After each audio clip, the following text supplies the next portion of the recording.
Good morning mga Lods. Mag-umaga na. At malapit na tayong umuwi.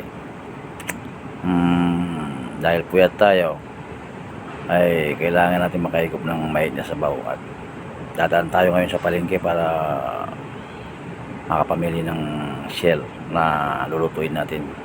Gusto kong umigop ng init na sabaw ng shell ngayon. Good morning mga Lods. Nandito tayo ngayon sa aking munting maliit at makalat na kusina. At tayo ay magluluto ng shell. Halaan. Wow! Siyempre lalagyan natin ng talbos ng kamote. At sibuyas, kamatis, luya. Yan ang ating menu for the day. Pero bago ang lahat mga Lods, gusto ko munang ituro sa inyo kung paano ma-detect yung sirang shell. Kasi ito yung barden ng mga nagluluto, mapahalo yung bulok na shell kung sa lulutuin. Good morning mga Lods. May papakita ko sa inyo, simpleng hack. Ang ulam ko ngayon ay halaan. May pakita ko sa inyo kung paano ang paraan para ma-detect kung nasaan yung bulok dito at patay na. Ito lang kasi mga Lods, tingnan nyo. Ginagawa din dyan ay pinupukpuk lang dito sa tiles. Pag pinutuktok mong ganyan, tunog marble. Ibig sabihin okay yun. Pero pag ang tunog ay katulad ng tunog ng kapak na tiles, ang ibig sabihin nun, patay na yung shell. Kaya tanggalin nyo na, mabaho yun. Paano masabi? Mga Lods, simpleng-simple lang yung luto natin sa halaan. Magpapakulo lang tayong ng tubig. At ilalagay natin yung luya, sibuyas, at kamatis. Wala ng bawang. Pagkakulo nun, saka naman natin ilalagay yung halaan. Tapos timplahan na ng konting umami at saka asin. Okay na. Yummy na. Tapos ipatong na yung gulay at saka sili. Ayan mga Lods, so yung ricado natin at ilalagay na natin doon sa pakulo mga Lods. Mga Lods, ito na siya. Nakakulo na yung ating paglalagyan ng halaan. Wow! Kito na nyo man mga Lods, kulong-kulo talaga oh. Kaya pag ganyan Lods na kulong-kulo na, ilalagay na natin to. Yung ating halaan. Diretso na yan mga Lods. Malinis na yan. Yan mga Lods. Kita nyo mga Lods. At sabay, takip. Para bumukas sa kagad. Mga Lods, ito kumulo na. Pag kumulo na to at bumuka na, actually, paglagay pa natin kanina pag kumukulo, bumuka na to. Pagpakuluan na matagal to kasi para hindi ma-overcook yung halaan. Pwede na lang timplahan at ipatong na yung gulay at pwede na i-serve. Ayan na mga Lods. Napakabango at napakasarap na. Pwede nang umpisaan at higupin ng mahit ni sabaw. Yahoo! Ayun mga Lods. Ito na. Yung ating niluto kanina na halaan at nakaserve na. Samahan nyo ako at kumain na tayo ng tanghalian. Ngayong umaga mga Lods. Ako'y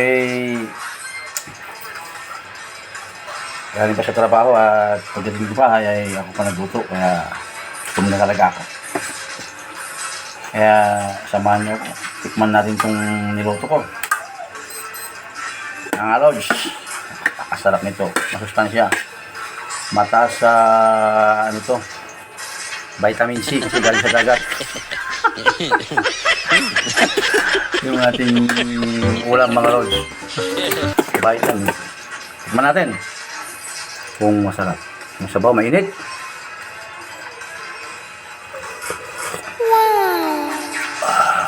Wow, yummy. At damang-dama ko yung ano ng sili. Medyo mahanghang at napakalinamnam ng sabaw. Kinagandaan nun to, Lods. Walang mantika to. Kasi nga, pinakuluan lang to sa sibuyas, kamatis at sa kaluya. Makakaiwas ka sa mantika. Huwag puro mantika. Delikado sa ating kalusugan yan. Dito.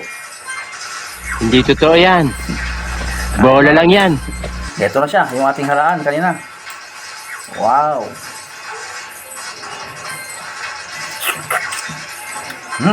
Dami.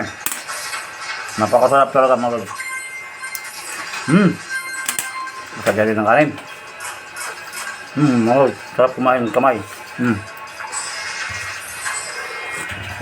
Tapos may sabaw mga Lods. Grabe talaga mga Lods. Tingnan nyo Lods, oh. Yung ating kamote. Mataas yan ng vitamin E. Vitamin E. Tapos, mga Lods, oh. Kamatis. Vitamin K. Kamatis. Gunggong! Barinig kita sa mukha eh. Mga Lods, hindi ako marunong sa mga vitamins na yun, pero alam ko masustansya yung kamatis, yung kamote, itong halaan, sagana sa ano to, vitamina. Iwas goiter. Tapos yung ano mga Lods, sili. Ang hang Lord. Mapapahigop pa talaga sa anghang. Oh. Wow. No, no. Wala ako nagmumukbang pero mahal lang. Ako.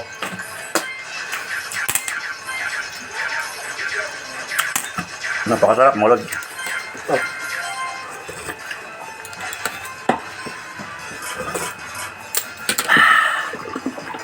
Magandang umaga sa inyo lahat mga Lods.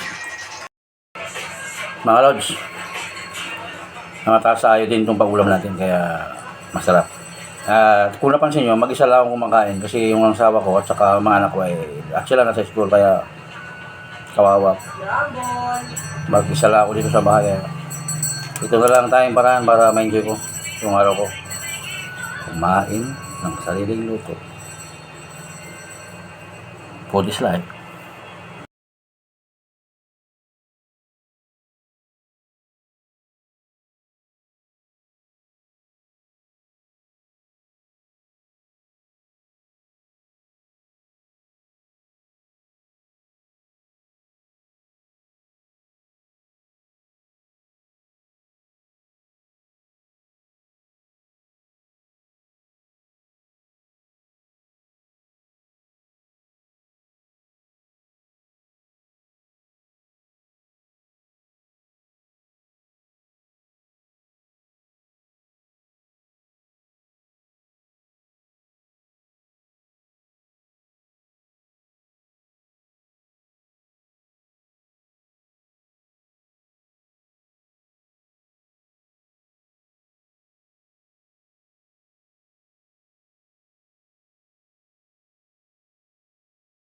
Gunggong! Barinig kita sa mukha eh.